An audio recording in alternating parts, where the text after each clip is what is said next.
how many different national emergencies are we under right now? Probably thousands since then, Yeah.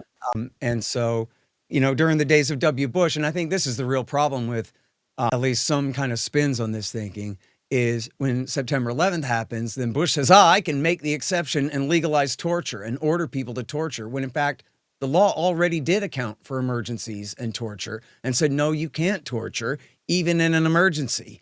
And so, but Mr. Sovereign gets to break the law and do whatever he wants. And then, as Al Gore would say, there's no controlling legal authority. I guess as Schmidt would say, there's no controlling legal authority to stop him. He can commit as many felonies as he wants because that's what it means to be the president.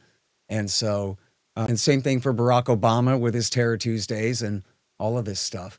I mean, all of these guys break the law all the time. In fact, under the National Security Act of 1947, the president is authorized to authorize the CIA to do things from time to time, or whatever is written very broadly like that. But they can just break the law right there. Ever since the end of World War II, it's written in the law that the CIA can break the law if the president tells them to. So, yeah, that certainly seems to be where we are. And now you talk about in your great book, The Total State, Oren, about the constitutional ghost dance. And that's me. I'm still completely married to this Bill of Rights. What are we going to do without this Bill of Rights? We've already lost so much of it. But when it's outright repudiated, then I don't know where the hell we're going to be then. So what do we do? What course do we set?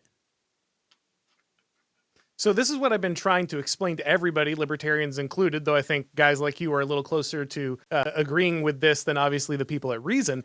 But the critical aspect is this is a failure to understand what a constitution is. No constitution has ever been written by human hands. There is no written human constitution. That's not what constitutions are. A constitution is literally the way your people are constituted. It emanates from the folkways, the traditions, the religions, the belief of the people. The Constitution of the United States is a beautiful document, but it's not a beautiful document because it was written down. It's got the best prose, though it has amazing writing. But ultimately, the reason the Constitution was special is that it encapsulated a way of being, a way of life of a specific people at a specific time. It understood that these were the people who would be living under the Constitution. And you can have a written Constitution that jives with the actual Constitution, the way the people are living their lives, or you could have an unwritten Constitution, as many countries do, jive with the way that they're living their lives. Or you could have a written Constitution that in no way actually reflects the way that people are living their lives, which is what we have today. Technically, we have a written Constitution, but the people in the United States are in no way following it.